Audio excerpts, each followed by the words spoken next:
Hola, ¿qué tal? Buenos días, bienvenidos a esta edición de Costa Rica Noticias de este jueves 11 de febrero. Yo soy la periodista Elki Méndez y le recuerdo de inmediato nuestras redes sociales para que también usted participe con nosotros y deje sus comentarios. Recuerde que usted nos encuentra en Facebook como Sinar Costa Rica Noticias y en Twitter como @Sinar Noticias. Vamos de inmediato a conocer nuestros titulares.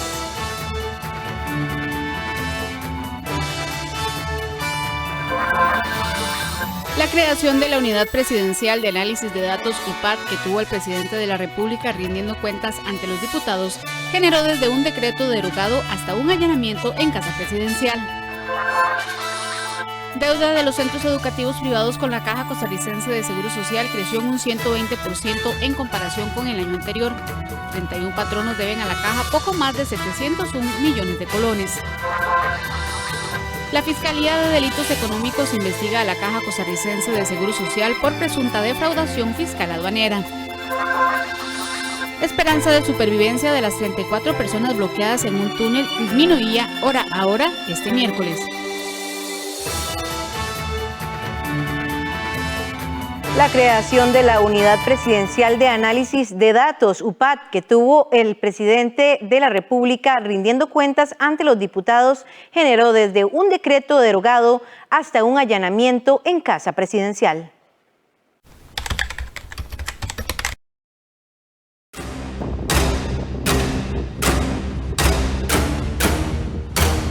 El 28 de febrero del 2020 quedó marcado en la historia de nuestro país. Ese día, por primera vez, en Costa Rica, la Casa Presidencial fue allanada como parte de una investigación judicial. Hay una tesis de principio de parte del Ministerio Público que lo que se dice es que se hizo un decreto en contra de la legalidad, esto de violación de acceso de datos personales, ¿verdad?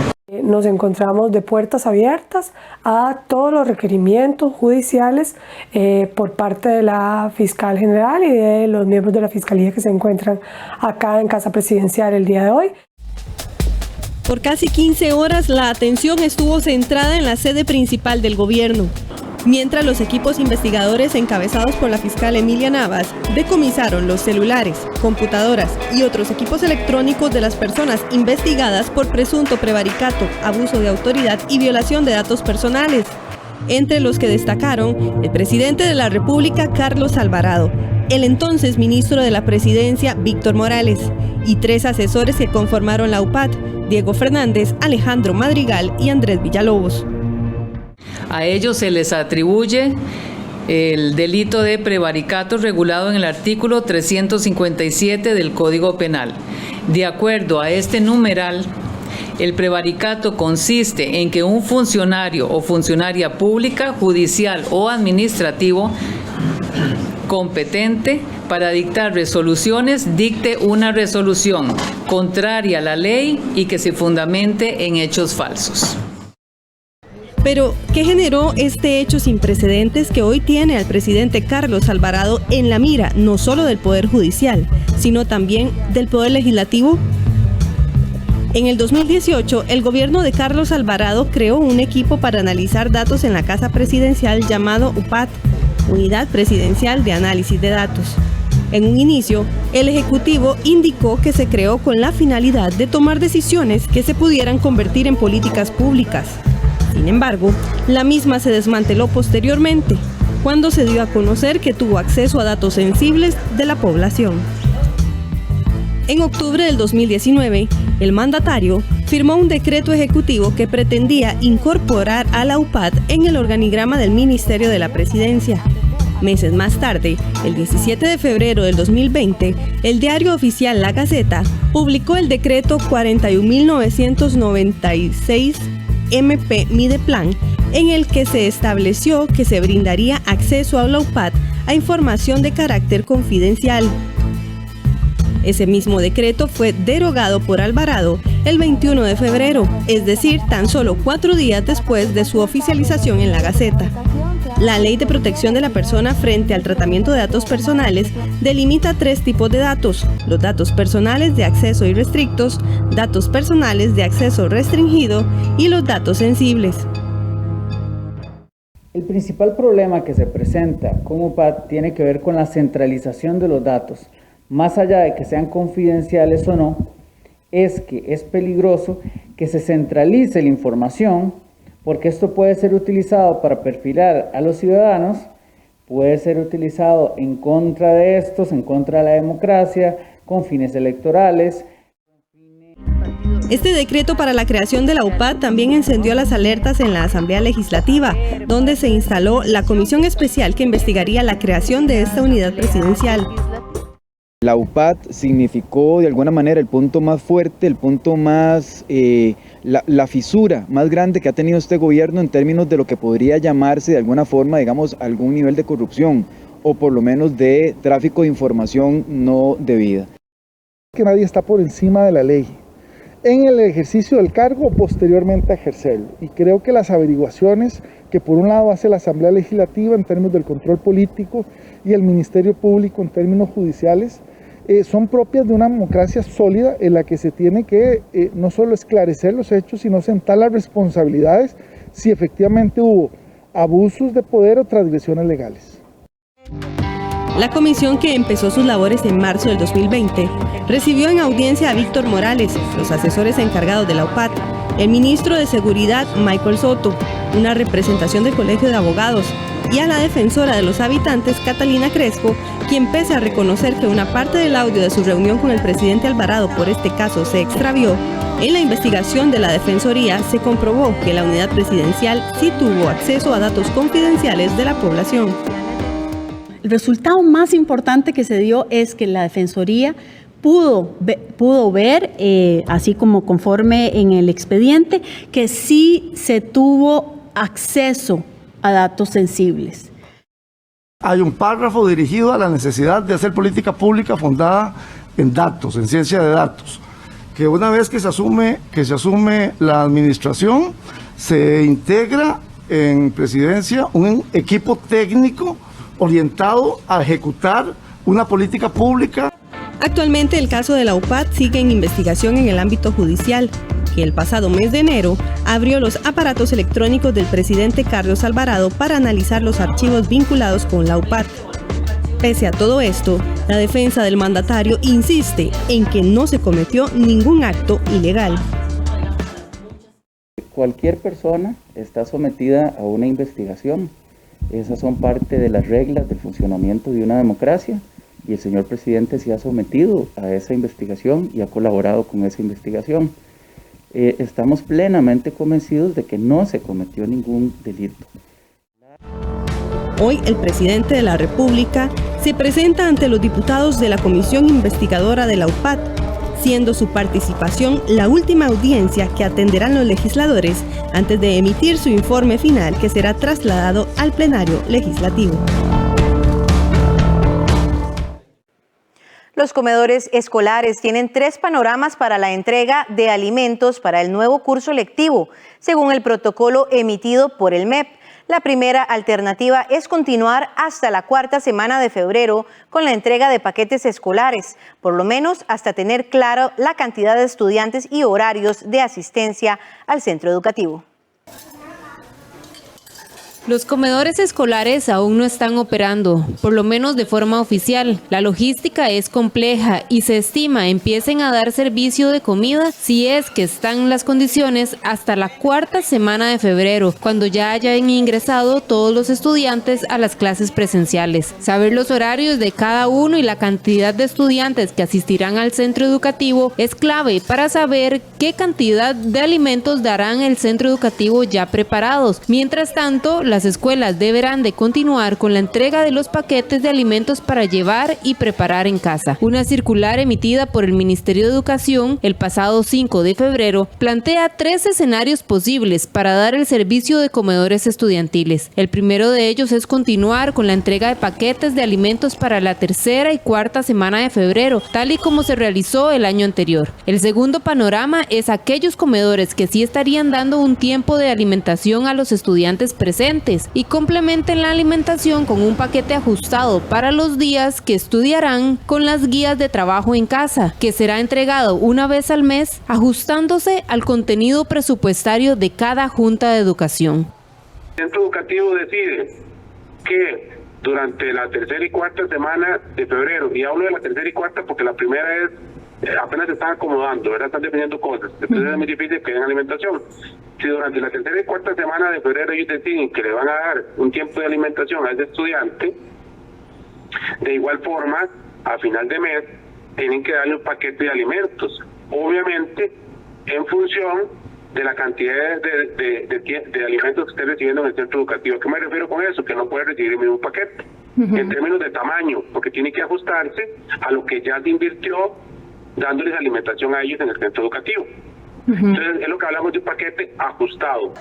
La Dirección de Programas de Equidad aclaró que no realizará depósitos extraordinarios por sobregiros en los gastos de alimentación. En el caso de los estudiantes que se queden 100% en casa y sean beneficiarios del programa, recibirán el paquete de alimentos completo. Finalmente, el tercer escenario será para los centros educativos que por sus condiciones de infraestructura, servicio y tamaño permite que los estudiantes asistan a clases presenciales al 100% y con ello brindar el servicio de comedores todos los días lectivos a los estudiantes. Los paquetes para este año omitirán, a excepción de los que lleven el paquete completo, productos perecederos, ya que estos serán cubiertos en el centro educativo. Es el caso de las carnes, quesos, frutas, vegetales y verduras. También se disminuirá la cantidad de cajas de leche que se darán, ya que serán entregados en el centro educativo. El ingreso de los estudiantes al comedor estudiantil deberá de ser escalonada. Solo se podrá utilizar el 50% de la capacidad física del comedor. Siempre se deberá guardar la distancia de 1,8 metros y evitar aglomeraciones.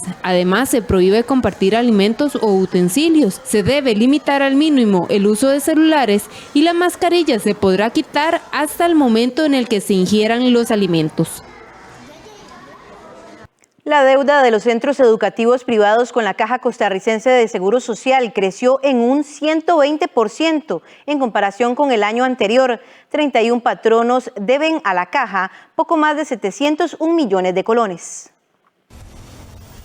Los centros educativos privados, incluidas escuelas, colegios y universidades, incrementaron en un 120% su deuda con la Caja Costarricense de Seguro Social durante el último año. Según el reporte de la Caja, al mes de febrero del 2019, la morosidad de este sector fue de 319 millones de colones, mientras que para el año anterior ese monto subió a 701 millones de colones. Esto correspondió al monto adeudado por 31 centros educativos. No obstante, del total de 280 centros educativos privados, entre escuelas, colegios y universidades que están autorizados por el Ministerio de Educación Pública, el 88% de ellos sí se encuentran al día con la Caja, según reveló una revisión de la Dirección de Cobros con corte al 8 de febrero del 2021. La morosidad total de estos patronos, incluyendo periodos anteriores a febrero del 2019, alcanzan los 744 millones de colones, de los cuales el 99.6% corresponden a centros educativos de primaria y secundaria. Los 10 mayores morosos tienen una deuda que suma los 701 millones de colones, y sobre estas deudas la institución tramita un total de 12 procedimientos de cierre de negocios por morosidad, 4 denuncias por el presunto delito de retención indebida por el no pago de las cuotas obreras y 4 demandas de cobro judicial.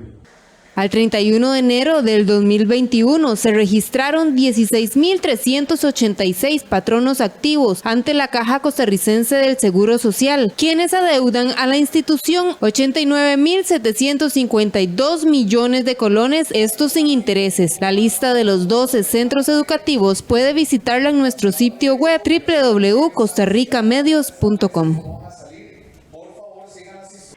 Con el fin de mejorar el servicio y tener mayor transparencia, a partir de marzo los taxistas rojos usarán la aplicación BATC. Esta aplicación es obligatoria, según indicó el Consejo de Transporte Público. Los taxistas formales o rojos, como también se le conoce, tendrán una aplicación móvil dentro de 2 semanas y será de uso obligatorio, según informó el director del Consejo de Transporte Público, CTP. El jerarca agregó que la nueva herramienta denominada BATC les permite a los usuarios descargarla en sus dispositivos móviles y solicitar un viaje. Estamos en una fase de acomodo desde el punto de vista de capacitaciones para todos los concesionarios y además también capacitaciones para los conductores de taxis. Recordemos que tenemos alrededor de 11.800 taxis en todo el país y hemos tenido que coordinar acciones para capacitar aquí en el CTP, en oficinas centrales, como también a través de las cooperativas nos hemos organizado para ir a darles esa capacitación a diferentes partes del país. Para lograr este objetivo, mejorar la fiscalización del gremio y garantizar el cobro de las tarifas autorizadas, los funcionarios del CTP se han trasladado a diversos lugares del país como Grecia, Limón y posteriormente a Punta Arenas. Precisamente sobre este mismo tema, el dirigente de los taxistas rojos señaló que desde hace muchos años les ha urgido una aplicación tecnológica. Sin embargo, a pesar de que el sector la había solicitado a la CTP y a la ARECEP, nunca se imaginaron que debía pagarle a una empresa privada, pues ya cancelan los cánones en ambas instituciones, las revisiones técnicas y los seguros. Pero ahora con un 10% menos de nuestro salario, y más escuchando que el CTP quiere pedir rebajo de tarifas para competir, y nosotros no tenemos que competir con nadie. Nosotros debemos de insistir y vamos a exigir ahora, si es cierto, que el gobierno de la República junto a la Procuraduría, CTP y ARECEP ejecute las acciones legales, el ordenamiento jurídico de este país y se saquen las plataformas que tanto daño nos han hecho. De verdad que ese es el camino que vamos a seguir. Si necesitamos, el usuario necesita una aplicación, nosotros también, pero en esas condiciones, aquí estamos pensando un poquito por qué se adjudicó y por qué un 10% al humilde y pobre taxista de este país. De acuerdo con el CTP, esta aplicación será una experiencia fácil, segura y confortable para los usuarios y, por supuesto, para los conductores de los taxis. 20 franceses que se encontraban de vacaciones en Costa Rica dieron positivo a la prueba de COVID-19. 6 de ellos han requerido atención hospitalaria. Un grupo de 20 turistas franceses que ingresaron al país el pasado 16 de enero dieron positivo a la COVID-19 el domingo 24 de enero, hecho que es monitoreado por el Ministerio de Salud y el Instituto Costarricense de Turismo. Se desconoce si los turistas ingresaron al país ya contagiados o si adquirieron el virus en territorio nacional. Estos casos se registran justo cuando el país reporta una baja de contagios que a este martes sumaban un total de 197.852 casos. Según reportes del Ministerio de Salud y de la Caja Costarricense del Seguro Social, 6 de ellos han requerido atención hospitalaria y permanecen internados en el Hospital San Juan de Dios. En la Caja informaron que ya se está en las gestiones con la aseguradora respectiva para el cobro de los servicios de salud. Este sería el primer grupo de vacacionistas extranjeros que el país detecta con el virus. El Instituto Costarricense de Turismo tiene conocimiento de un grupo de turistas originarios de Francia que obtuvieron resultados positivos de COVID-19 mientras disfrutaban sus vacaciones en Costa Rica. El Instituto Costarricense de Turismo ha estado en constante comunicación con la Caja Costarricense del Seguro Social y el Ministerio de Salud, que son las entidades responsables del seguimiento de este tipo de casos. En el ICT hacemos votos y oraciones por la pronta recuperación de estas personas, votos y oraciones que también hacemos por todas las personas que han sufrido circunstancias negativas ocasionadas por el COVID-19 en nuestro país. En el ICT señalan que este tipo de casos son aislados y que la incidencia ha sido muy baja desde que se abrió la frontera aérea. Solo entre noviembre y diciembre a Costa Rica ingresaron más de 112.000 turistas por fronteras aéreas. La Fiscalía de Delitos Económicos investiga a la Caja Costarricense de Seguro Social por una presunta defraudación fiscal aduanera. El caso obedece a la compra de batas descartables, supuestamente para proteger al personal de la COVID-19, pero que al parecer no cumplen los requerimientos de protección. La Unión Médica Nacional interpuso una denuncia ante la Fiscalía de la República el pasado 3 de febrero, en la que exponía anomalías en la importación y compra de batas como equipo de protección para el personal sanitario que atiende la pandemia por la COVID-19 en nuestro país. Al consultar a la Fiscalía, nos informaron que la Fiscalía Adjunta de Delitos Económicos, Tributarios, Aduaneros y de Propiedad Intelectual informó que el caso de interés se encuentra en etapa inicial de investigación por el presunto delito de defraudación fiscal aduanera. La causa se tramita contra ignorado, es decir, de momento no hay personas imputadas individualizadas. Debido a que el caso está en una etapa que es privada, no es posible brindar más detalles. En la Unión Médica indican que solicitaron a la Caja Costarricense del Seguro Social un criterio técnico de compra de estos implementos para ser utilizados en áreas de alto riesgo de transmisión de COVID-19, además de comprobar la equivalencia validada de estas batas como equipo de uso médico y proporcionar un listado completo de los centros que están utilizando estos insumos. Dentro del empaque de la bata viene un inserto en el cual se indica que esa bata no es de grado médico, o sea, es una bata de clase 1 y no de clase 3. Recibimos como respuesta de parte de la Gerencia de Logística de la Caja que dichas batas fueron analizadas y que sí son de clase 3, pero que el inserto dice que son de clase 1 para poder pasarlas más fácilmente por las aduanas costarricenses. Estas fueron parte de las fotografías que fueron compartidas por el sindicato tanto a medios de comunicación como a la Fiscalía y Contraloría. Además aseguran que a pesar de las dudas, las batas ya están siendo utilizadas en salas de operaciones y unidades COVID-19 de los principales hospitales de la Caja, entre ellos el Hospital San Juan de Dios, el México, Max Peralta y áreas de salud de todo el país. Ante la duda que nos surge sobre cuáles son las verdaderas características de este equipo, Unión Médica Nacional le presenta una solicitud a la Contraloría General de la República y a la Fiscalía General de la República que acogen esta petitoria para que se haga una investigación completa sobre cuáles son las verdaderas características de estas batas que protegen a cuerpo médico y a todo el equipo de salud en la atención de la pandemia. Insisten que estos implementos realmente están diseñados para proteger de sustancias de baja peligrosidad y no a la exposición de polvos muy finos. Consultamos a la Caja del Seguro Social sobre este tema. Sin embargo, al cierre de edición no obtuvimos respuesta. Hacemos de inmediato una pausa y ya regresamos con más información aquí en Costa Rica Noticias.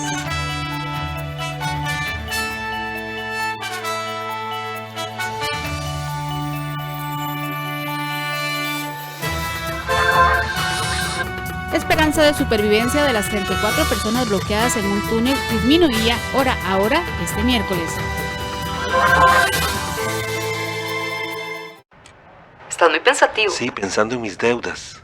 El 10 tengo que pagar el carro, el 15 la casa y la tarjeta. Pero hacerlo más fácil. Yo unifiqué mis deudas con el BCR. Ahora pago una sola cuota en una sola fecha y... Un solo banco. Deje de pensar en tantas deudas y unifíquelas en el BCR. Pague menos por mes. Solicite ya su crédito al completar el formulario en bancobcr.com y en la app BCR Móvil. Somos el Banco de Costa Rica. Historias con una visión personal y artística los encuentran en Cine en Cortos. El mundo del circo es cruel. Los jueves a las 9 de la noche, aquí en 13, Costa Rica Televisión.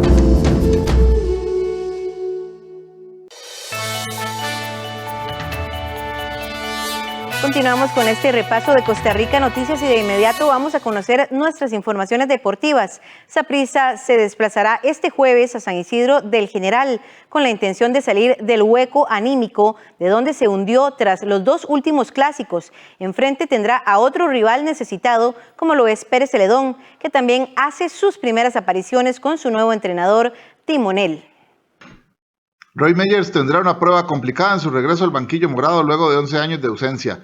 El maravilloso llegará con la tarea nada sencilla, primero de ganar el juego y segundo de hacer notar al aficionado algo distinto con la misma planilla en cuanto a lo que mostraba Saprissa con su técnico anterior, Walter Centeno.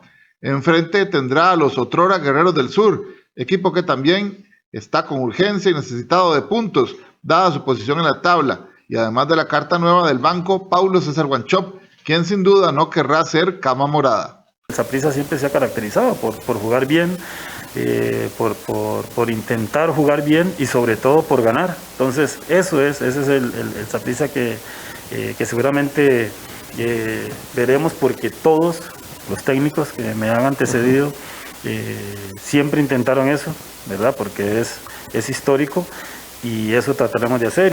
Un plantel desmotivado y golpeado por 2 derrotas en 2 clásicos ante Alajuelense en cosa de 4 días es el que enfrentará al equipo generaleño, un duelo en el cual otra derrota daría una estocada difícil de asimilar. Por el contrario, una victoria dejaría al Saprissa de nuevo con aspiraciones a los primeros sitios del Clausura 2021.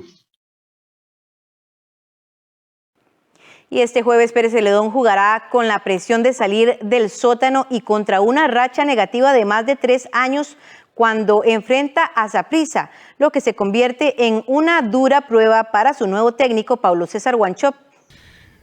Paulo César Wanchope enfrentará su primer gran reto al frente de los Guerreros del Sur. Tras empatar en su debut ante Limón, los generaleños recibirán en su casa a la S, que también está urgido por puntuar. Pérez Celedón ocupa la última casilla del torneo de clausura, luego de perder 3 juegos, empatar 2 y ganar solamente 1. Con apenas 6 puntos, los sureños están una unidad por debajo de Limón, Sporting FC y Herediano. El encuentro ante los morados es de suma importancia para el técnico, ya que, con una derrota, su equipo se hundiría en el fondo de la tabla, pero con una victoria, no solo tendría un respiro, sino que además saltaría al 8º lugar. Para Wanchope, salir de la incómoda situación en la que están es prioridad. Yo creo que cada partido es un reto importante, un desafío importante para nuestro equipo, máxime por la situación en que estamos. Así que ahora tenemos nuestro segundo gran reto, que es contra el Deportivo Saprissa, un equipo que tiene jugadores de mucha calidad, que tiene jugadores que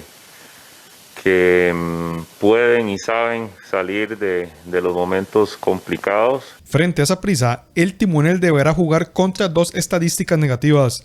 La primera indica que Pérez Celedón no les gana a los morados desde diciembre del 2017, cuando de local venció 3-2. Han pasado 13 juegos, de los cuales los generaleños perdieron 8 y empataron 5, con 26 tantos en contra y solo 10 a favor. Además, su estadística personal ante los tibaseños tampoco es halagadora. Como técnico de Cartaginés y Herediano, Wanchope dirigió 5 encuentros ante Saprissa, en los que perdió 2, empató 2 y ganó 1. Enfrente, la S también estrenará entrenador. Wanchope explicó que es una incógnita la forma en la que jugarán los visitantes bajo las órdenes de Roy Myers, pero aseguró que conoce bien lo que pueden dar los futbolistas morados. Hay cosas que a términos generales uno pues ya conoce del Saprissa.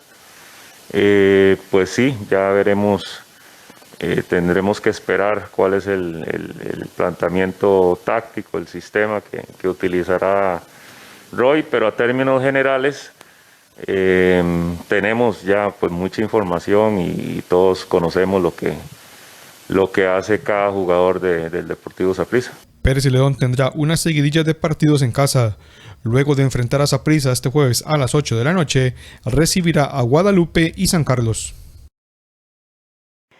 Este sábado Herediano iniciará una nueva etapa con la esperanza de dejar atrás el mal inicio del certamen. A pesar de su arranque desastroso, con 2 victorias en los siguientes juegos, se metería en la pelea por entrar en la zona de clasificación. El 2021, año del centenario florense, comenzó de la peor forma para el team, que llegó a ser último de la tabla del torneo de clausura y que no consiguió su primera victoria sino hasta la 7ª fecha, disputada el fin de semana anterior, con lo que llegó a 6 puntos de 21 posibles. Un inicio que le costó el puesto al mexicano Fernando Palomeque y que dejó muy golpeado al camerino rojiamarillo. Pese a ello, en menos de 2 semanas Luis Marín podría llevar a Herediano a pelear los puestos de clasificación, ya que en las siguientes fechas enfrentará a rivales directos y los demás equipos que están en la parte alta de la tabla se quitarán puntos entre sí. El técnico debutará en el banquillo rojo y amarillo en casa frente a Santos, sublíder del certamen con 13 puntos. Luego visitará a Saprissa, que tiene 9 unidades y un partido menos, el cual saldará este jueves ante Pérez Celedón. Además, los morados enfrentarán a Limón este domingo en Tibás. De ganar los 2 compromisos, el team alcanzaría 12 puntos, cifra que hoy solo superan a Alajuelense y Santos. Algunos de los clubes que pelean en la parte alta de la clasificación se quitarían puntos entre sí en las siguientes 2 fechas. Jicaral, que es tercero con 11 unidades, jugará el domingo ante la Liga. San Carlos, que es cuarto, enfrentará a Grecia, que hoy es sexto. Por su parte, Cartaginés, que apenas supera al team por 2 puntos, recibirá a los Manudos. Por último, Guadalupe, octavo con 1 unidad más que los florenses, recibirá a los griegos. Luis Marín debutará ante Santos, su equipo hasta hace una semana, lo cual será ventaja ya que conoce a los jugadores que enfrentará. Ante los guapileños, el team registra una racha de 33 partidos sin perder. La última vez que cayó fue en marzo del 2015. Luego de enfrentar a Saprissa, cerrará la primera vuelta de local ante Pérez Celedón y de visita en Limón. Una de las primeras tareas de Luis Marín será fortalecer su zona defensiva. El team ha recibido goles en todos los partidos y es el equipo más goleado del certamen con 12 anotaciones encajadas. El mal inicio del campeonato podría ser solo un mal dato en la historia del herediano, si los florenses logran levantar en los próximos partidos y meterse en franca lucha por los puestos de clasificación. Pero también corre el peligro de alejarse más de la parte alta de la clasificación. Por eso, es imperativo que saque buenos resultados en las siguientes fechas. Aunque aún falta mucho por definir los clasificados a semifinales, si el team no levanta ya, será muy difícil que logre recuperar el terreno perdido en apenas un mes. La tarde del miércoles, Alajuelense y Saprissa conocieron cuál será el rival que enfrentarán en los octavos de final de la Liga de Campeones de CONCACAF, la cual volverá a la acción en abril. Conozca el detalle en la siguiente nota. En abril volverá la acción del torneo de clubes de la CONCACAF, en la que la liga se verá las caras con el Atlanta United y la S contra el Philadelphia Union, ambos de la Major League Soccer de los Estados Unidos. De ganar sus series, se daría un clásico en los cuartos de final de la competencia, en busca de un cupo a las semifinales. El rival de los Manudos fue campeón de la MLS en el 2018, pero no le fue bien en la pasada edición del campeonato estadounidense. Por su parte, el contendiente de los morados nunca ha alzado un título, ni nacional ni internacional. Alajuelense vuelve a la principal competición del área tras 6 años de ausencia. En la edición del 2014-2015, los Manudos, bajo el mando de Oscar Ramírez, estuvieron cerca de llegar a la final, pero fueron eliminados en semifinales. En el juego de ida ante el Impact Montreal de Canadá, los erizos cayeron 2-0. En la vuelta, en Alajuela, ganaron 4-2, pero quedaron fuera debido a los goles de visita anotados por el Impact. En esa edición, la liga eliminó al DC United en cuartos de final. La primera fase la superó tras quedar en el primer lugar en un grupo en el que también estaba el Cruz Azul de México y el Chorrillo de Panamá. Curiosamente, el Impact Montreal también fue el último equipo en eliminar a Saprissa. Lo hizo hace un año en los octavos de final de la competición. Al igual que contra Alajuelense, los canadienses avanzaron gracias al gol de visita, luego de empatar a 2 goles en Tibás y a 0 en Canadá. Los octavos de final se jugarán a visita recíproca. Los juegos de ida se realizarán entre el 6 y el 8 de abril, mientras que la vuelta será entre el 13 y el 15 de ese mismo mes. CONCACAF anunciará el calendario en los próximos días. En los otros cruces, los equipos hondureños Olimpia y Maratón se verán las caras con el América de México y el Portland Timbers de la MLS respectivamente. El Real Estelí de Nicaragua se jugará el pase ante el Columbus Crew del costarricense Luis Díaz. El León de Joel Campbell buscará el boleto a los cuartos de final ante el ganador del juego entre el Toronto FC y el Forge. El Arcaye de Haití jugará contra Cruz Azul y el Club Atlético Pantoja de República Dominicana contra Monterrey.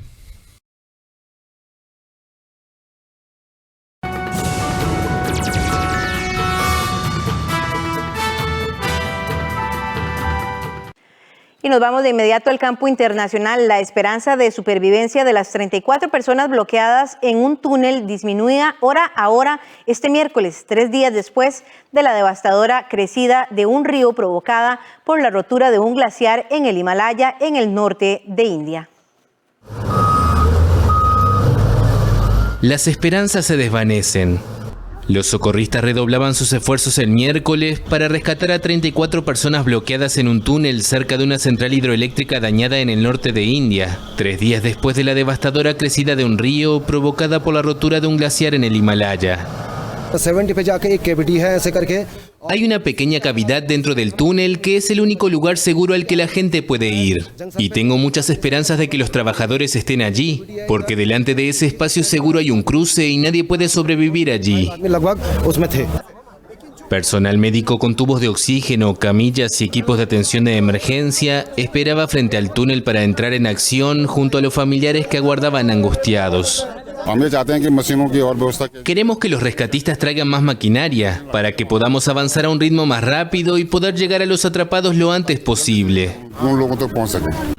La rotura del glaciar fue atribuida al calentamiento global, pero otras hipótesis señalan como causas posibles la construcción de represas, el dragado del lecho de los ríos para extraer arena destinada a la construcción o la tala de árboles para construir nuevas carreteras. En total, más de 170 personas seguían desaparecidas a causa de la catástrofe, que dejó hasta ahora una treintena de muertos. La investigación sobre el accidente de un avión que se estrelló en enero en Indonesia se concentra en unas anomalías en los aceleradores automáticos, aunque las causas del siniestro siguen sin estar claras. La investigación sobre el avión Boeing que se estrelló en enero en Indonesia se centra en anomalías en los aceleradores automáticos, aunque las causas del accidente siguen sin estar claras. Saat ini memang yang kita ketahui auto throttle kiri bergerak mundur. Por el momento lo que sabemos es que el acelerador automático izquierdo se movió hacia atrás. Sin embargo, aún no sabemos si este acelerador automático izquierdo funcionó mal, porque ambos aceleradores automáticos mostraron anomalías. La anomalía en el de la izquierda fue que se movió demasiado hacia atrás, mientras que el de la derecha se atascó por completo, por lo que no sabemos cuál había fallado. Tidak bergerak, seperti macet. Jadi kita tidak tahu sebenarnya yang rusak yang kiri atau yang kanan. Estos sistemas complementan al piloto automático y sirven para controlar la aceleración del avión, pero pueden ser desactivados por los pilotos. Lo que no se sabe es si se dieron cuenta de la anomalía y cómo reaccionaron. Los investigadores esperan encontrar la segunda caja negra que graba las conversaciones de los pilotos. Los documentos muestran que estos controles habían presentado problemas antes, pero no se descarta un error humano.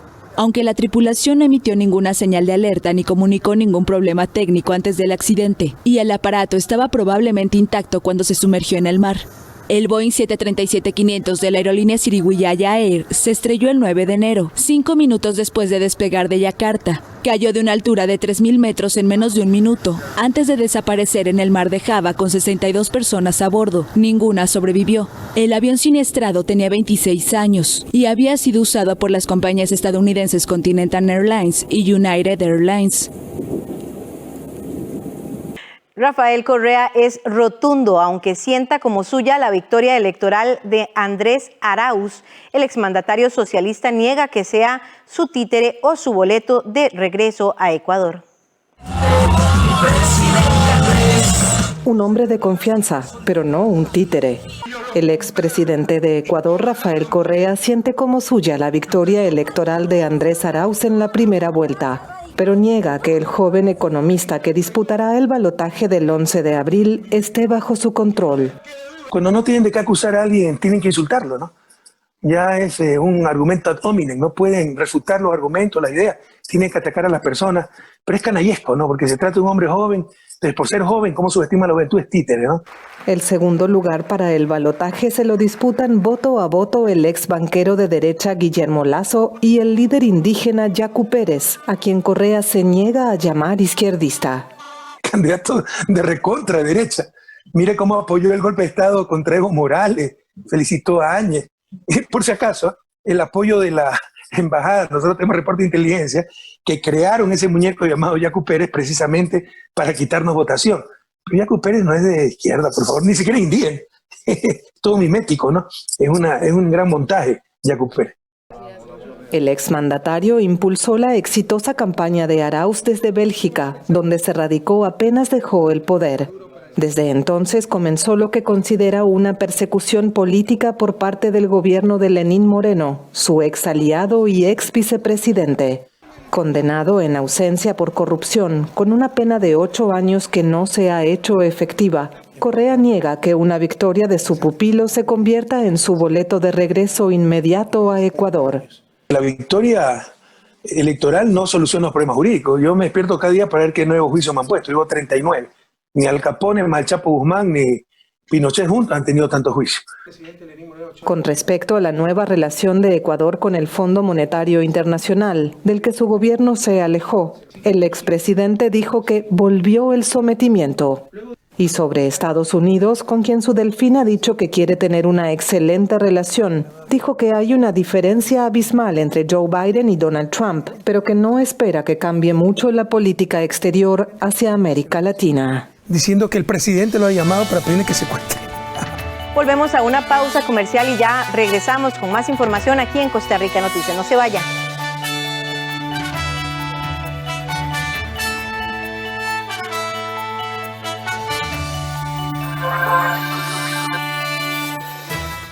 La ciudad de las tradiciones, historias y costumbres de gente amable y trabajadora, denominada Procerato del Trabajo.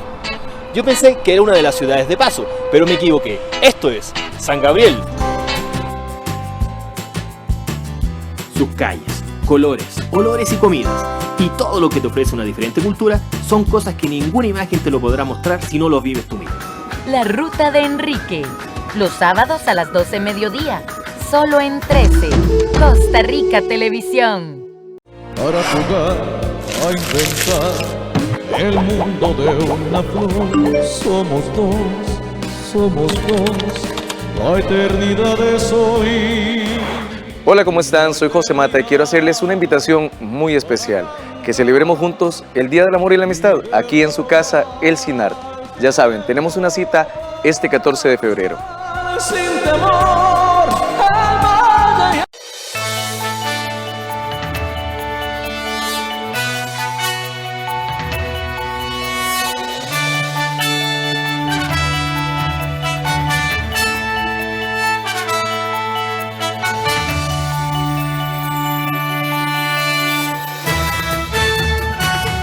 Hola, ¿qué tal? Buenos días, bienvenidos a esta edición de Costa Rica Noticias de este jueves 11 de febrero. Yo soy la periodista Elki Méndez y les recuerdo de inmediato nuestras redes sociales para que también usted participe con nosotros y deje sus comentarios. Recuerde que usted nos encuentra en Facebook como Cinar Costa Rica Noticias y en Twitter como @Cinar Noticias. Vamos de inmediato a conocer nuestros titulares.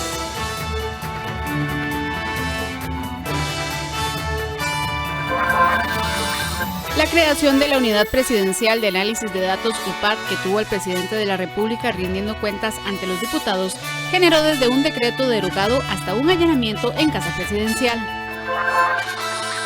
Deuda de los centros educativos privados con la Caja Costarricense de Seguro Social creció en un 120% en comparación con el año anterior. 31 patronos deben a la Caja poco más de 701 millones de colones. La Fiscalía de Delitos Económicos investiga a la Caja Costarricense de Seguro Social por presunta defraudación fiscal aduanera. Esperanza de supervivencia de las 34 personas bloqueadas en un túnel disminuía hora a hora este miércoles. La creación de la Unidad Presidencial de Análisis de Datos, UPAD, que tuvo el presidente de la República rindiendo cuentas ante los diputados, generó desde un decreto derogado hasta un allanamiento en Casa Presidencial.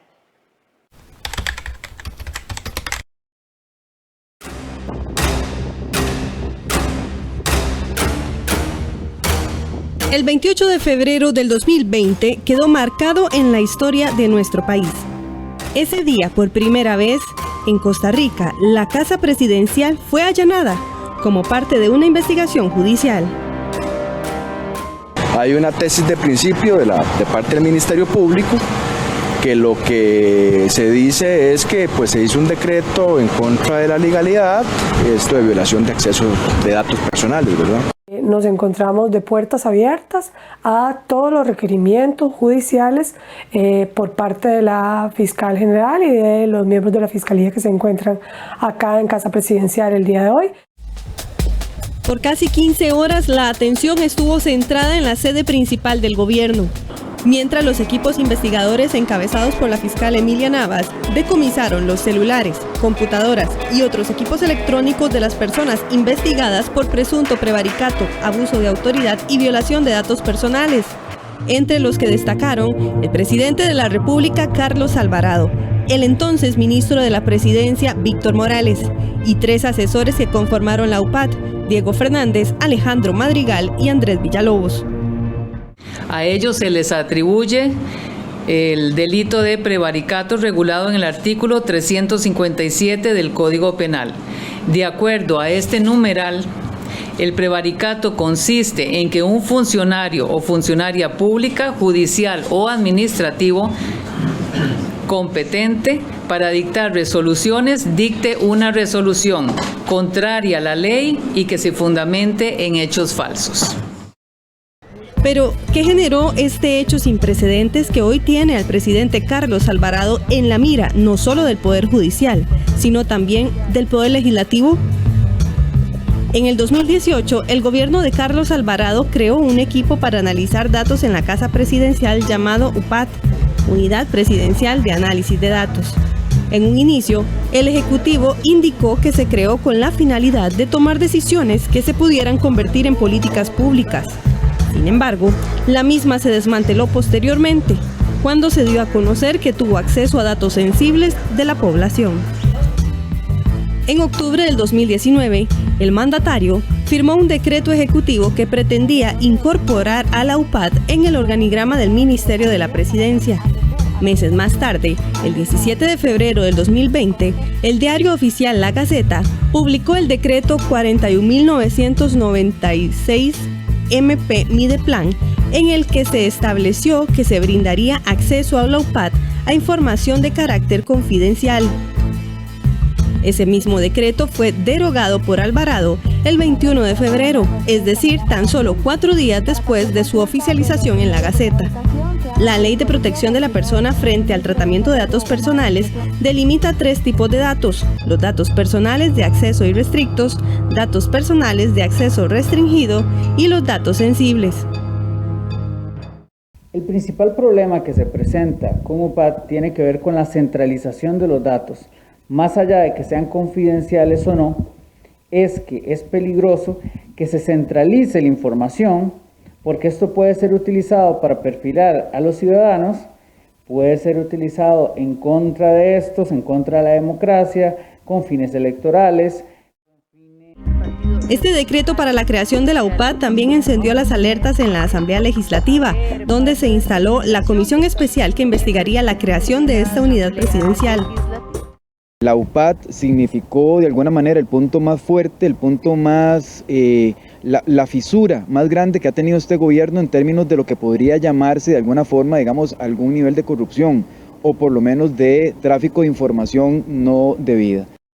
Que nadie está por encima de la ley en el ejercicio del cargo o posteriormente a ejercerlo. Y creo que las averiguaciones que por un lado hace la Asamblea Legislativa en términos del control político y el Ministerio Público en términos judiciales son propias de una democracia sólida en la que se tiene que no solo esclarecer los hechos, sino sentar las responsabilidades si efectivamente hubo abusos de poder o transgresiones legales. La comisión, que empezó sus labores en marzo del 2020, recibió en audiencia a Víctor Morales, los asesores encargados de la UPAD, el ministro de Seguridad, Michael Soto, una representación del Colegio de Abogados, y a la defensora de los habitantes, Catalina Crespo, quien, pese a reconocer que una parte del audio de su reunión con el presidente Alvarado por este caso se extravió, en la investigación de la Defensoría se comprobó que la unidad presidencial sí tuvo acceso a datos confidenciales de la población. El resultado más importante que se dio es que la Defensoría pudo ver, así como conforme en el expediente, que sí se tuvo acceso a datos sensibles. Hay un párrafo dirigido a la necesidad de hacer política pública fundada en datos, en ciencia de datos, que una vez que se asume la administración, se integra en presidencia un equipo técnico orientado a ejecutar una política pública. Actualmente el caso de la UPAD sigue en investigación en el ámbito judicial que el pasado mes de enero abrió los aparatos electrónicos del presidente Carlos Alvarado para analizar los archivos vinculados con la UPAT. Pese a todo esto, la defensa del mandatario insiste en que no se cometió ningún acto ilegal. Cualquier persona está sometida a una investigación. Esas son parte de las reglas del funcionamiento de una democracia y el señor presidente se ha sometido a esa investigación y ha colaborado con esa investigación. Estamos plenamente convencidos de que no se cometió ningún delito. Hoy el presidente de la República se presenta ante los diputados de la Comisión Investigadora de la UPAT, siendo su participación la última audiencia que atenderán los legisladores antes de emitir su informe final que será trasladado al plenario legislativo. Los comedores escolares tienen 3 panoramas para la entrega de alimentos para el nuevo curso lectivo, según el protocolo emitido por el MEP. La primera alternativa es continuar hasta la 4ª semana de febrero con la entrega de paquetes escolares, por lo menos hasta tener claro la cantidad de estudiantes y horarios de asistencia al centro educativo. Los comedores escolares aún no están operando, por lo menos de forma oficial. La logística es compleja y se estima empiecen a dar servicio de comida si es que están las condiciones hasta la 4ª semana de febrero, cuando ya hayan ingresado todos los estudiantes a las clases presenciales. Saber los horarios de cada uno y la cantidad de estudiantes que asistirán al centro educativo es clave para saber qué cantidad de alimentos darán el centro educativo ya preparados. Mientras tanto, las escuelas deberán de continuar con la entrega de los paquetes de alimentos para llevar y preparar en casa. Una circular emitida por el Ministerio de Educación el pasado 5 de febrero plantea 3 escenarios posibles para dar el servicio de comedores estudiantiles. El primero de ellos es continuar con la entrega de paquetes de alimentos para la 3ª y 4ª semana de febrero, tal y como se realizó el año anterior. El segundo panorama es aquellos comedores que sí estarían dando un tiempo de alimentación a los estudiantes presentes y complementen la alimentación con un paquete ajustado para los días que estudiarán con las guías de trabajo en casa, que será entregado una vez al mes, ajustándose al contenido presupuestario de cada junta de educación. El centro educativo decide que durante la 3ª y 4ª semana de febrero, y hablo de la 3ª y 4ª porque la primera es apenas se están acomodando, ¿verdad? Están definiendo cosas, entonces es muy difícil que den alimentación. Si durante la 3ª y 4ª semana de febrero ellos deciden que le van a dar un tiempo de alimentación a ese estudiante, de igual forma, a final de mes, tienen que darle un paquete de alimentos, obviamente en función de la cantidad de alimentos que esté recibiendo en el centro educativo. ¿A qué me refiero con eso? Que no puede recibir el mismo paquete, en términos de tamaño, porque tiene que ajustarse a lo que ya se invirtió dándoles alimentación a ellos en el centro educativo. Entonces es lo que hablamos de un paquete ajustado. La Dirección de Programas de Equidad aclaró que no realizará depósitos extraordinarios por sobregiros en los gastos de alimentación. En el caso de los estudiantes que se queden 100% en casa y sean beneficiarios del programa, recibirán el paquete de alimentos completo. Finalmente, el tercer escenario será para los centros educativos que por sus condiciones de infraestructura, servicio y tamaño permite que los estudiantes asistan a clases presenciales al 100% y con ello brindar el servicio de comedores todos los días lectivos a los estudiantes. Los paquetes para este año omitirán, a excepción de los que lleven el paquete completo, productos perecederos, ya que estos serán cubiertos en el centro educativo. Es el caso de las carnes, quesos, frutas, vegetales y verduras. También se disminuirá la cantidad de cajas de leche que se darán, ya que serán entregados en el centro educativo. El ingreso de los estudiantes al comedor estudiantil deberá de ser escalonada. Solo se podrá utilizar el 50% de la capacidad física del comedor. Siempre se deberá guardar la distancia de 1,8 metros y evitar aglomeraciones. Además, se prohíbe compartir alimentos o utensilios. Se debe limitar al mínimo el uso de celulares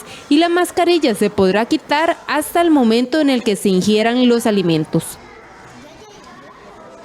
La deuda de los centros educativos privados con la Caja Costarricense de Seguro Social creció en un 120% en comparación con el año anterior. 31 patronos deben a la Caja poco más de 701 millones de colones. Los centros educativos privados, incluidas escuelas, colegios y universidades, incrementaron en un 120% su deuda con la Caja Costarricense de Seguro Social durante el último año. Según el reporte de la Caja, al mes de febrero del 2019, la morosidad de este sector fue de 319 millones de colones, mientras que para el año anterior ese monto subió a 701 millones de colones. Esto correspondió al monto adeudado por 31 centros educativos. No obstante, del total de 280 centros educativos privados, entre escuelas, colegios y universidades que están autorizados por el Ministerio de Educación Pública, el 88% de ellos sí se encuentran al día con la Caja, según reveló una revisión de la Dirección de Cobros con corte al 8 de febrero del 2021. La morosidad total de estos patronos, incluyendo periodos anteriores a febrero del 2019, alcanzan los 744 millones de colones, de los cuales el 99.6% corresponden a centros educativos de primaria y secundaria. Los 10 mayores morosos tienen una deuda que suma los 701 millones de colones, y sobre estas deudas, la institución tramita un total de 12 procedimientos de cierre de negocios por morosidad, 4 denuncias por el presunto delito de retención indebida por el no pago de las cuotas obreras y 4 demandas de cobro judicial. Al 31 de enero del 2021 se registraron 16.386 patronos activos ante la Caja Costarricense del Seguro Social, quienes adeudan a la institución 89.752 millones de colones, estos sin intereses. La lista de los 12 centros educativos puede visitarla en nuestro sitio web www.costarricamedios.com. Con el fin de mejorar el servicio y tener mayor transparencia, a partir de marzo los taxistas rojos usarán la aplicación BATC. Esta aplicación es obligatoria, según indicó el Consejo de Transporte Público. Los taxistas formales o rojos, como también se le conoce, tendrán una aplicación móvil dentro de 2 semanas y será de uso obligatorio, según informó el director del Consejo de Transporte Público, CTP. El jerarca agregó que la nueva herramienta denominada BATC les permite a los usuarios descargarla en sus dispositivos móviles y solicitar un viaje. Estamos en una fase de acomodo desde el punto de vista de capacitaciones para todos los concesionarios y además también capacitaciones para los conductores de taxis. Recordemos que tenemos alrededor de 11.800 taxis en todo el país y hemos tenido que coordinar acciones para capacitar aquí en el CTP, en oficinas centrales, como también a través de las cooperativas nos hemos organizado para ir a darles esa capacitación a diferentes partes del país. Para lograr este objetivo, mejorar la fiscalización del gremio y garantizar el cobro de las tarifas autorizadas, los funcionarios del CTP se han trasladado a diversos lugares del país como Grecia, Limón y posteriormente a Punta Arenas. Precisamente sobre este mismo tema, el dirigente de los taxistas rojos señaló que desde hace muchos años les ha urgido una aplicación tecnológica. Sin embargo, a pesar de que el sector la había solicitado a la CTP y a la ARECEP, nunca se imaginaron que debía pagarle a una empresa privada, pues ya cancelan los cánones en ambas instituciones, las revisiones técnicas y los seguros. Pero ahora con un 10% menos de nuestro salario, y más escuchando que el CTP quiere pedir rebajo de tarifas para competir, y nosotros no tenemos que competir con nadie. Nosotros debemos de insistir y vamos a exigir ahora, si es cierto, que el gobierno de la República junto a la Procuraduría, CTP y ARECEP ejecute las acciones legales, el ordenamiento jurídico de este país y se saquen las plataformas que tanto daño nos han hecho. De verdad que ese es el camino que vamos a seguir. Sí necesitamos, el usuario necesita una aplicación, nosotros también, pero en esas condiciones, aquí estamos pensando un poquito por qué se adjudicó y por qué un 10% al humilde y pobre taxista de este país. De acuerdo con el CTP, esta aplicación será una experiencia fácil, segura y confortable para los usuarios y, por supuesto, para los conductores de los taxis. 20 franceses que se encontraban de vacaciones en Costa Rica dieron positivo a la prueba de COVID-19. 6 de ellos han requerido atención hospitalaria. Un grupo de 20 turistas franceses que ingresaron al país el pasado 16 de enero dieron positivo a la COVID-19 el domingo 24 de enero, hecho que es monitoreado por el Ministerio de Salud y el Instituto Costarricense de Turismo. Se desconoce si los turistas ingresaron al país ya contagiados o si adquirieron el virus en territorio nacional. Estos casos se registran justo cuando el país reporta una baja de contagios que a este martes sumaban un total de 197.852 casos. Según reportes del Ministerio de Salud y de la Caja Costarricense del Seguro Social, 6 de ellos han requerido atención hospitalaria y permanecen internados en el Hospital San Juan de Dios. En la Caja informaron que ya se está en las gestiones con la aseguradora respectiva para el cobro de los servicios de salud. Este sería el primer grupo de vacacionistas extranjeros que el país detecta con el virus. El Instituto Costarricense de Turismo tiene conocimiento de un grupo de turistas originarios de Francia que obtuvieron resultados positivos de COVID-19 mientras disfrutaban sus vacaciones en Costa Rica. El Instituto Costarricense de Turismo ha estado en constante comunicación con la Caja Costarricense del Seguro Social y el Ministerio de Salud, que son las entidades responsables del seguimiento de este tipo de casos. En el ICT hacemos votos y oraciones por la pronta recuperación de estas personas, votos y oraciones que también hacemos por todas las personas que han sufrido circunstancias negativas ocasionadas por el COVID-19 en nuestro país. En el ICT señalan que este tipo de casos son aislados y que la incidencia ha sido muy baja desde que se abrió la frontera aérea. Solo entre noviembre y diciembre a Costa Rica ingresaron más de 112.000 turistas por fronteras aéreas. La Fiscalía de Delitos Económicos investiga a la Caja Costarricense de Seguro Social por una presunta defraudación fiscal aduanera. El caso obedece a la compra de batas descartables, supuestamente para proteger al personal de la COVID-19, pero que al parecer no cumplen los requerimientos de protección. La Unión Médica Nacional interpuso una denuncia ante la Fiscalía de la República el pasado 3 de febrero, en la que exponía anomalías en la importación y compra de batas como equipo de protección para el personal sanitario que atiende la pandemia por la COVID-19 en nuestro país. Al consultar a la Fiscalía, nos informaron que la Fiscalía Adjunta de Delitos Económicos, Tributarios, Aduaneros y de Propiedad Intelectual informó que el caso de interés se encuentra en etapa inicial de investigación por el presunto delito de defraudación fiscal aduanera. La causa se tramita contra ignorado, es decir, de momento no hay personas imputadas individualizadas. Debido a que el caso está en una etapa que es privada, no es posible brindar más detalles.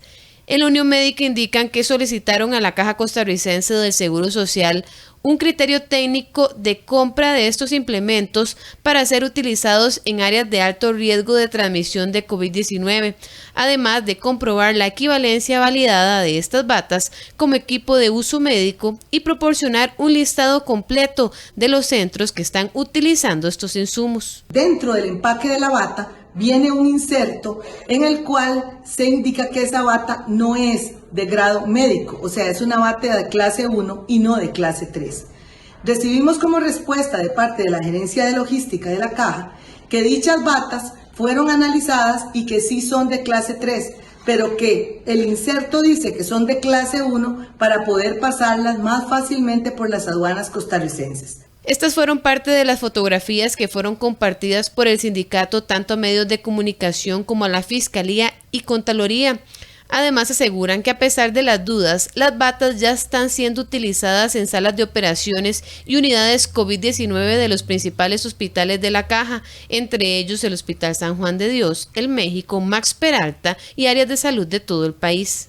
Ante la duda que nos surge sobre cuáles son las verdaderas características de este equipo, Unión Médica Nacional le presenta una solicitud a la Contraloría General de la República y a la Fiscalía General de la República que acogen esta petitoria para que se haga una investigación completa sobre cuáles son las verdaderas características de estas batas que protegen a cuerpo médico y a todo el equipo de salud en la atención de la pandemia. Insisten que estos implementos realmente están diseñados para proteger de sustancias de baja peligrosidad y no a la exposición de polvos muy finos. Consultamos a la Caja del Seguro Social sobre este tema. Sin embargo, al cierre de edición no obtuvimos respuesta. Hacemos de inmediato una pausa y ya regresamos con más información aquí en Costa Rica Noticias.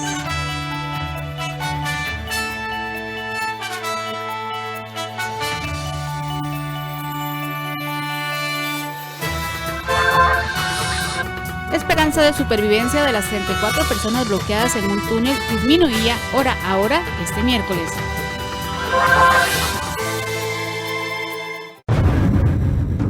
El desierto es como un lienzo sobre el cual el clima pinta con colores extraídos de las rocas. Colores quemados por el sol, cambiantes con el tiempo, suavizados por la brisa marina. Es una escultura que cambia su forma constantemente. Paracas, el reino del viento. Aquí en 13, Costa Rica Televisión.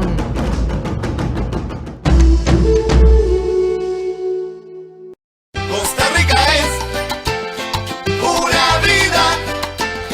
Costa Rica es mi patria querida. De lunes a viernes, 8 en punto de la mañana, continuamos en Café Nacional con sorpresas y sobre todo aprendizaje. Así es, vamos a tener una información muy importante sobre la Olimpiada Nacional Robótica. Y además, a las 9 en punto de la mañana los esperamos en otro Aprendo en Casa, aquí en Café Nacional. Un pueblo en marcha pero sin apuros. Costa Rica, Costa Rica, Costa Rica. Continuamos con este repaso de Costa Rica Noticias y de inmediato vamos a conocer nuestras informaciones deportivas. Saprissa se desplazará este jueves a San Isidro del General con la intención de salir del hueco anímico de donde se hundió tras los dos últimos clásicos. Enfrente tendrá a otro rival necesitado como lo es Pérez Celedón, que también hace sus primeras apariciones con su nuevo entrenador Timonel. Roy Meyers tendrá una prueba complicada en su regreso al banquillo morado luego de 11 años de ausencia. El maravilloso llegará con la tarea nada sencilla, primero de ganar el juego y segundo de hacer notar al aficionado algo distinto con la misma planilla en cuanto a lo que mostraba Saprissa con su técnico anterior, Walter Centeno. Enfrente tendrá a los otrora Guerreros del Sur, equipo que también está con urgencia y necesitado de puntos, dada su posición en la tabla, y además de la carta nueva del banco, Paulo César Wanchope, quien sin duda no querrá ser cama morada. Saprissa siempre se ha caracterizado por jugar bien, por intentar jugar bien y sobre todo por ganar. Entonces ese es el Saprissa que seguramente veremos, porque todos los técnicos que me han antecedido siempre intentaron eso, ¿verdad? Porque es histórico y eso trataremos de hacer.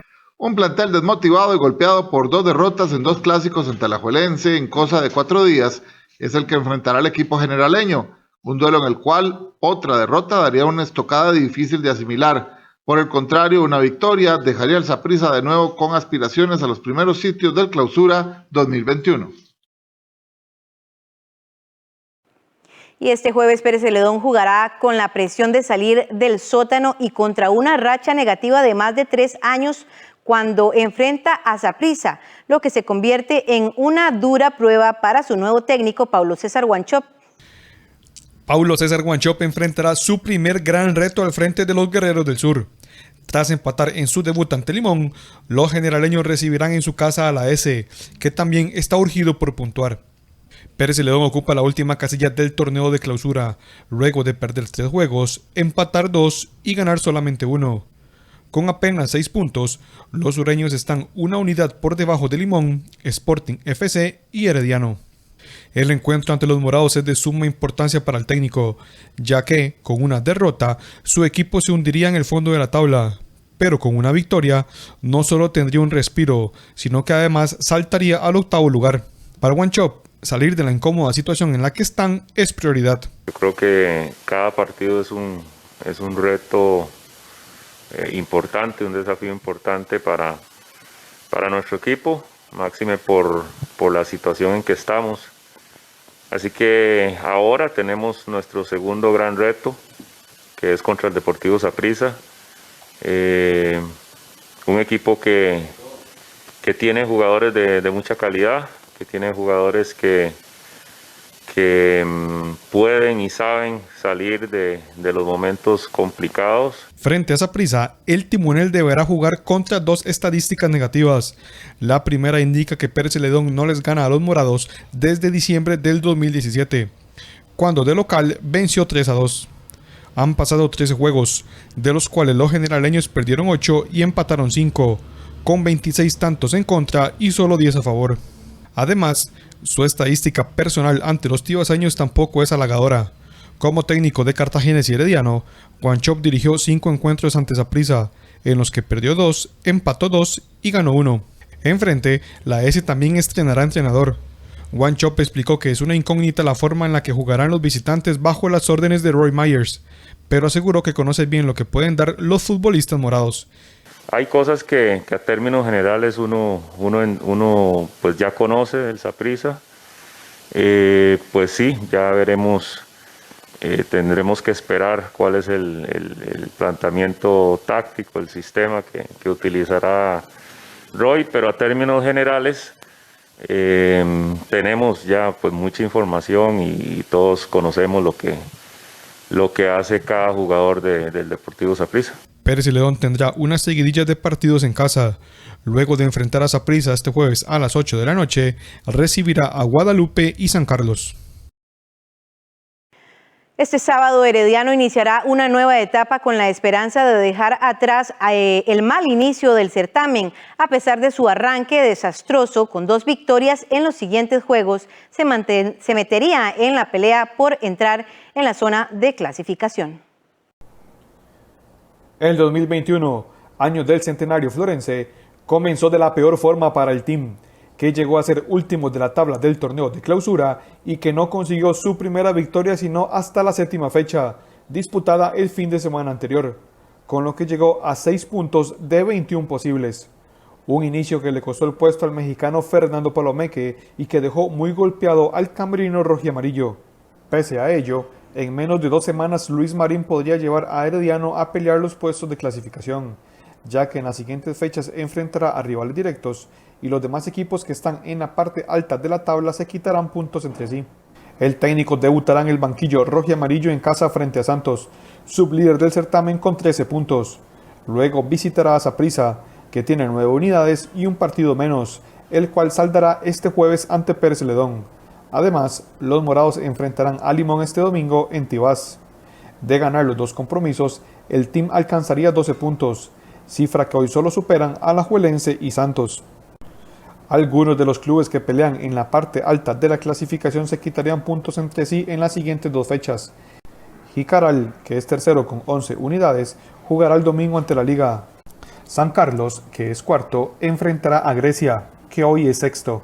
Por su parte, Cartaginés, que apenas supera al team por 2 puntos, recibirá a los Manudos. Por último, Guadalupe, octavo con 1 unidad más que los florenses, recibirá a los griegos. Luis Marín debutará ante Santos, su equipo hasta hace una semana, lo cual será ventaja ya que conoce a los jugadores que enfrentará. Ante los guapileños, el team registra una racha de 33 partidos sin perder. La última vez que cayó fue en marzo del 2015. Luego de enfrentar a Saprissa, cerrará la primera vuelta de local ante Pérez Celedón y de visita en Limón. Una de las primeras tareas de Luis Marín será fortalecer su zona defensiva. El team ha recibido goles en todos los partidos y es el equipo más goleado del certamen con 12 anotaciones encajadas. El mal inicio del campeonato podría ser solo un mal dato en la historia del Herediano, si los florenses logran levantar en los próximos partidos y meterse en franca lucha por los puestos de clasificación. Pero también corre el peligro de alejarse más de la parte alta de la clasificación. Por eso, es imperativo que saque buenos resultados en las siguientes fechas.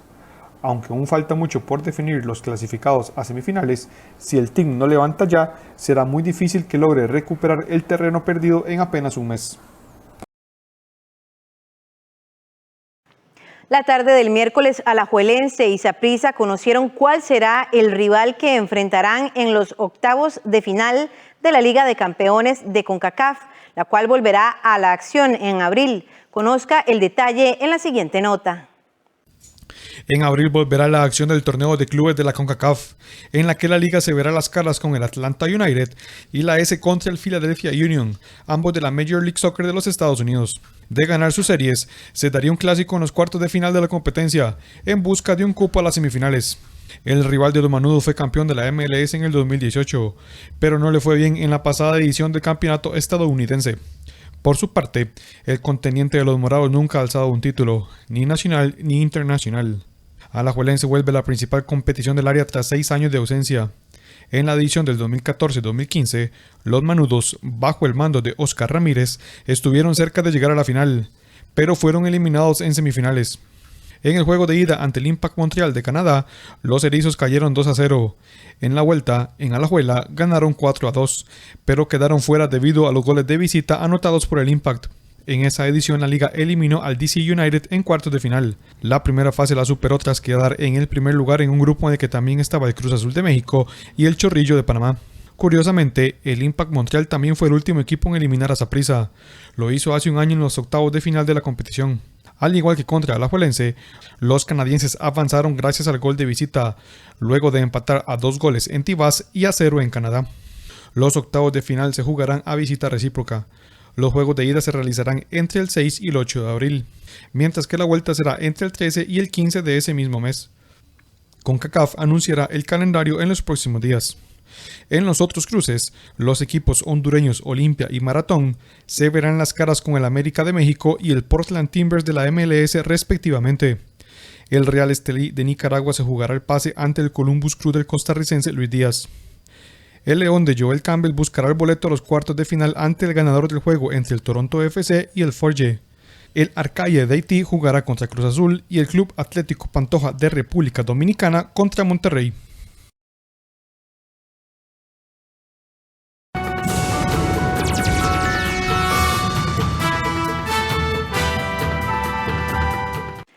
Y nos vamos de inmediato al campo internacional. La esperanza de supervivencia de las 34 personas bloqueadas en un túnel disminuía hora a hora este miércoles, 3 días después de la devastadora crecida de un río provocada por la rotura de un glaciar en el Himalaya, en el norte de India.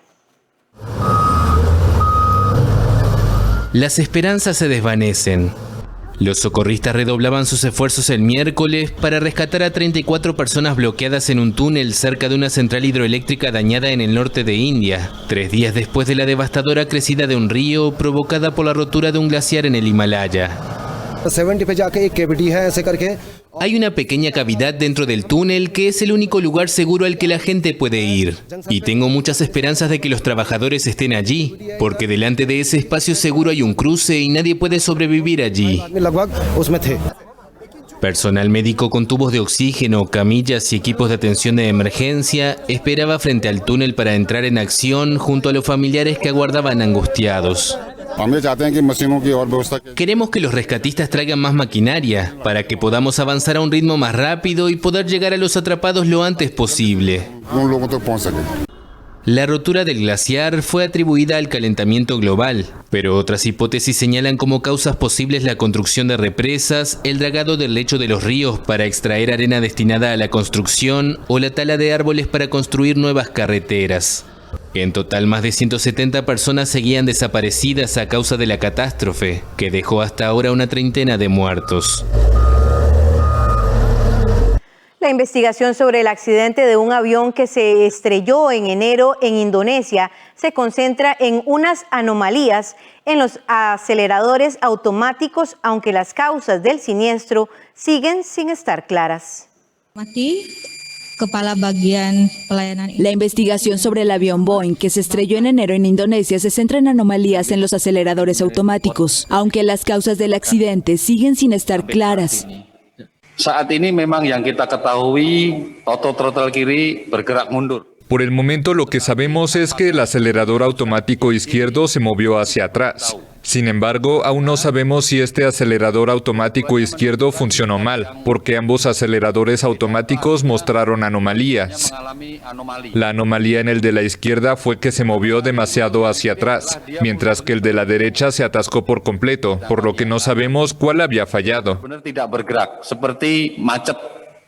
Jadi kita tidak tahu sebenarnya yang rusak yang kiri atau yang kanan. Estos sistemas complementan al piloto automático y sirven para controlar la aceleración del avión, pero pueden ser desactivados por los pilotos. Lo que no se sabe es si se dieron cuenta de la anomalía y cómo reaccionaron. Los investigadores esperan encontrar la segunda caja negra que graba las conversaciones de los pilotos. Los documentos muestran que estos controles habían presentado problemas antes, pero no se descarta un error humano. Aunque la tripulación no emitió ninguna señal de alerta ni comunicó ningún problema técnico antes del accidente, y el aparato estaba probablemente intacto cuando se sumergió en el mar. El Boeing 737-500 de la aerolínea Sriwijaya Air se estrelló el 9 de enero, 5 minutos después de despegar de Yakarta. Cayó de una altura de 3.000 metros en menos de un minuto, antes de desaparecer en el mar de Java con 62 personas a bordo. Ninguna sobrevivió. El avión siniestrado tenía 26 años y había sido usado por las compañías estadounidenses Continental Airlines y United Airlines. Rafael Correa es rotundo, aunque sienta como suya la victoria electoral de Andrés Arauz. El exmandatario socialista niega que sea su títere o su boleto de regreso a Ecuador. Un hombre de confianza, pero no un títere. El expresidente de Ecuador, Rafael Correa, siente como suya la victoria electoral de Andrés Arauz en la primera vuelta, pero niega que el joven economista que disputará el balotaje del 11 de abril esté bajo su control. Cuando no tienen de qué acusar a alguien, tienen que insultarlo, ¿no? Ya es un argumento ad hominem, no pueden refutar los argumentos, las ideas, tienen que atacar a las personas, pero es canallesco, ¿no? Porque se trata de un hombre joven, entonces por ser joven, ¿cómo subestima la juventud? Es títere, ¿no? El segundo lugar para el balotaje se lo disputan voto a voto el ex banquero de derecha Guillermo Lasso y el líder indígena Yacu Pérez, a quien Correa se niega a llamar izquierdista. Candidato de recontra derecha. Mire cómo apoyó el golpe de Estado contra Evo Morales, felicitó a Áñez. Por si acaso, el apoyo de la embajada, nosotros tenemos reporte de inteligencia, que crearon ese muñeco llamado Yacu Pérez precisamente para quitarnos votación. Pero Yacu Pérez no es de izquierda, por favor, ni siquiera indígena, todo mimético, ¿no? Es un gran montaje, Yacu Pérez. El exmandatario impulsó la exitosa campaña de Arauz desde Bélgica, donde se radicó apenas dejó el poder. Desde entonces comenzó lo que considera una persecución política por parte del gobierno de Lenín Moreno, su ex aliado y ex vicepresidente. Condenado en ausencia por corrupción, con una pena de 8 años que no se ha hecho efectiva, Correa niega que una victoria de su pupilo se convierta en su boleto de regreso inmediato a Ecuador. La victoria electoral no soluciona los problemas jurídicos. Yo me despierto cada día para ver qué nuevos juicios me han puesto. Llevo 39. Ni Al Capone, ni Chapo Guzmán, ni Pinochet juntos han tenido tantos juicios. Con respecto a la nueva relación de Ecuador con el Fondo Monetario Internacional, del que su gobierno se alejó, el expresidente dijo que volvió el sometimiento. Y sobre Estados Unidos, con quien su delfín ha dicho que quiere tener una excelente relación, dijo que hay una diferencia abismal entre Joe Biden y Donald Trump, pero que no espera que cambie mucho la política exterior hacia América Latina. Diciendo que el presidente lo ha llamado para pedirle que se secuestre. Y de esta forma llegamos al cierre de esta entrega informativa. Recuerde que usted tiene una cita con nosotros a las 12 del mediodía y a las 7 de la noche en nuestra edición estelar. Buenos días.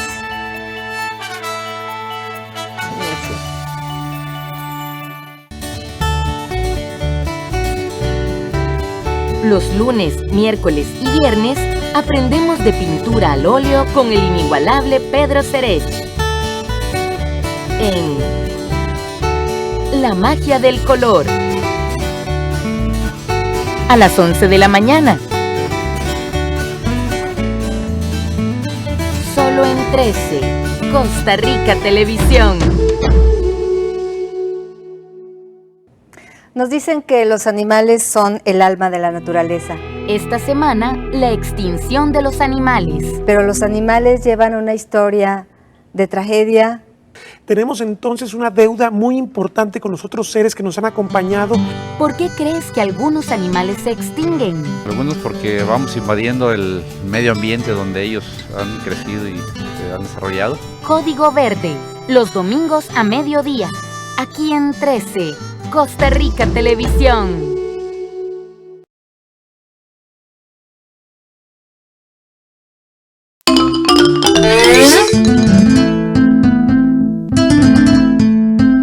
Pero esto no está bien dicho.